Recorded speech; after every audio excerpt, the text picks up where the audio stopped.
Baz, love the film. Beautiful. Thank you very much. I've read a lot of negative reviews from other places and other sort of, I guess, esteemed critics. Oh, yeah? I'm just starting out. This is my very first junket trip. This is my very first... Well, my very first director I've ever interviewed. Well, believe it or not, I've never made a film that I haven't got extreme reviews. It's exactly the same, never changes. And, you know, I always say, oh God, in Moulin Rouge, Time magazine, one of the Richards, there are two Richards. One made it the best picture of the year and one said the worst. So I'm used to that, you know. It just comes with the territory of doing your own thing, you know. Well, it's a tale of two cities, I guess. One of the things I've seen is that some people have said that, I guess, in terms of a faithful adaptation of Fitzgerald's novel, it's almost so faithful that it becomes it becomes so meta and into itself that Fitzgerald wrote the book as this, you know, internal surreal creation of this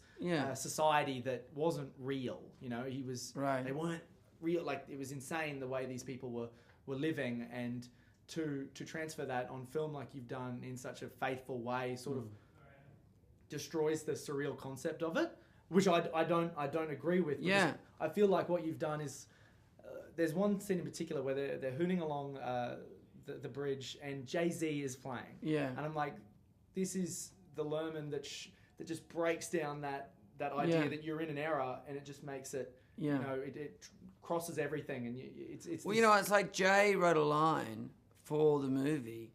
He said, "History don't repeat itself; it rhymes." Yeah. And what he means about that is, it connects. You know, and look, there'll be all of that, blah blah blah.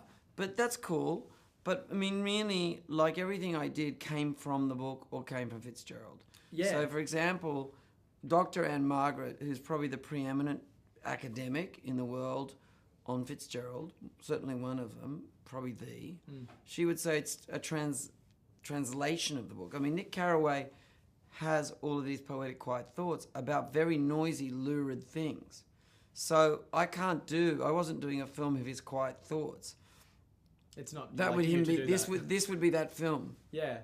You know, like, you know, I'm doing what's going on outside of him, and so I'm translating it.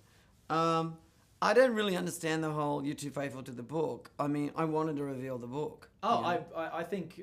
But I mean, I don't know it's not that I'm being negative about it. I'm just saying, what do they actually mean? Well, it was. Does that make it boring? Maybe say boring if they mean boring. What was it? It was the Times or something. A London guy, and I was just thinking after I watched the film, that I thought, no, this isn't you know, a word for word adaptation. This is the book's soul captured, but.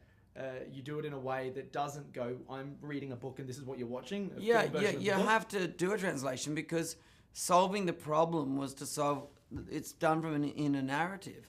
So, and all those things, every idea in the book, even the sanitarium, is from Fitzgerald. It's an idea he had in another book that he never completed. It was in his notes.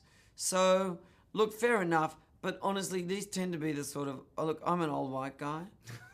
And very privileged. It's a good person to be, and I belong to a club where unfortunately most critics are all white guys, and they've never really been an audience I've connected with, so I don't even connect with myself. Oh, well, you connected with me, and I thought it was wonderful. You're not an old white guy. You're a young white guy. Come on, in Lesotho, I'd be. You're a spring chicken, my friend. I know. Now you've worked with Leo on a couple of occasions. Yeah, the second time.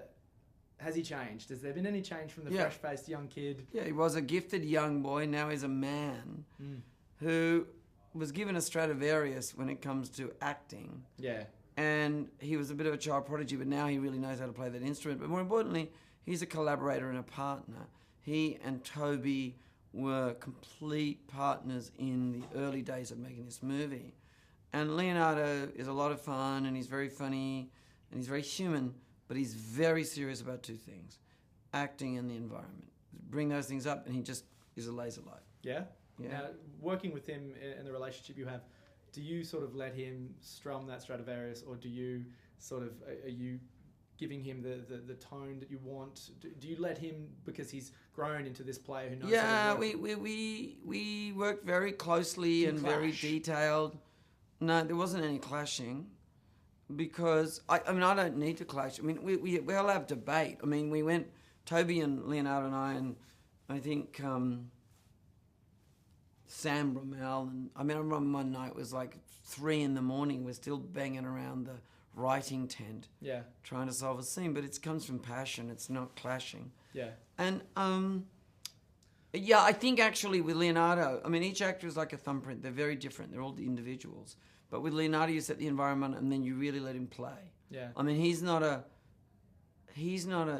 solo violinist. Yeah. So you don't necessarily, I mean, I conduct the orchestra, but when it's time for his solo, I let him go into the gods with it. Yeah. He riffs. Yeah, well, he ripped pretty well. Yeah. And he looked younger too, so kudos to the makeup artist there. He looked amazing. That was Leonardo. I mean, he knew less Burt Newton, more Leo. Yeah. The round face is gone and it's a little bit more chiseled. Right, he had to be Jay Gatsby, and there's a line that says his skin looked taut, tightly pulled across his face, something like that. I always quite read badly, but Leonardo took that as a serious point of drama and just turned himself into Jay Gatsby. Would you ever consider, I mean, the film was shot here, have you considered shooting in Adelaide? I worked in Adelaide. I worked on the Mahabharata as a kid with Peter Brook when I was really young in a quarry there. Oh, I worked a lot in Adelaide, actually. So do you find because I think the Rover was shot out there, and I'd shoot. Look, you shoot where you need to shoot. If I was shooting, if Adelaide had something to offer that I needed specifically to make a movie, of course I'd shoot there. So you just take it on its merits. Yeah, you make the movie where you're going to be able to make it. I would. And by the way, I like Adelaide. I've had some pretty wild times there, actually. Believe it or not. What's that called? What's that street? I've been down there. Hindley? Or Rundle? Both. Both. They merge into one den of sin. Yeah, at a certain point at night, they're just one big blur. This is like a Gatsby street, we'll call it. Yeah, it gets a bit Gatsby. Yes. Yeah. It gets a little party never killed nobody down there.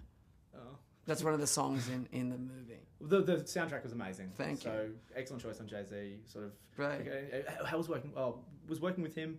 Fantastic. I mean, Jay, one of the most professional people I've ever worked with, serial collaborator. Yeah. But Anton Monson and I produced a lot too. We produced a lot of music. So I did the flow stuff.